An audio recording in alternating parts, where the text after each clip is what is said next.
The refraction of light makes a straw appear bent when placed in water.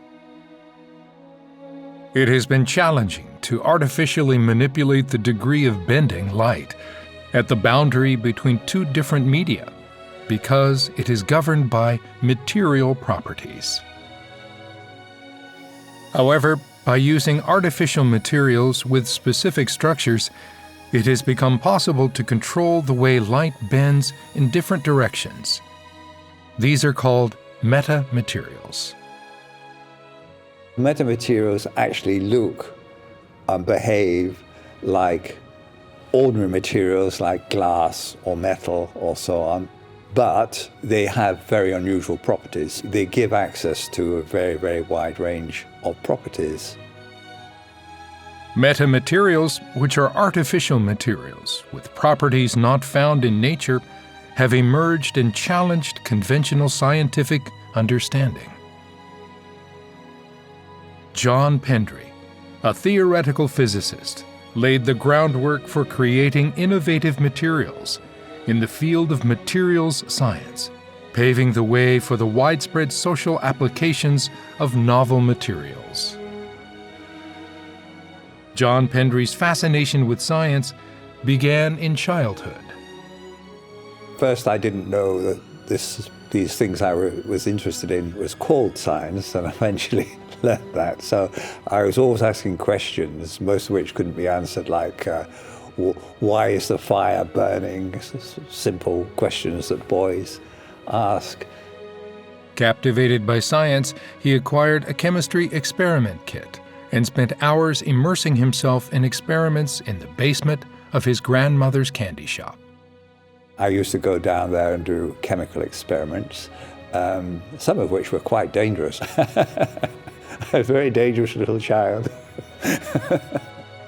In the 1980s, a groundbreaking study on photonic crystals, materials with structures capable of manipulating light, was published. This motivated John Pendry to focus his research in the field of light. I thought, well, this is fun. Time for a change. I'm going to work on light from now on. And that was the start of a very new direction of research for me. As he focused on the study of light, he drew significant inspiration from nature. Then he found out that a part of a butterfly's wing contains structures comparable in scale to the wavelength of light. Following his decision to study light, John Pendry transitioned to research on metamaterials, composed of structures even smaller than photonic crystals. And he discovered that these sub-wavelength structures give rise to unusual electromagnetic properties, such as a negative refractive index.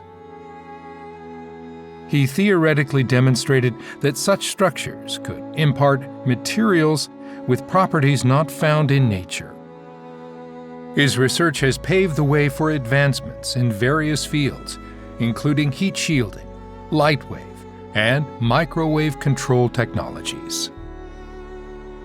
There are two processes in creation of an idea, I think. One is to get an idea of what the important problem is, and that comes about through discussion with your colleagues. You have to know what they're working on. You have to be aware of what's possible experimentally. So you not merely got to ask them what they're working on, but how they do it.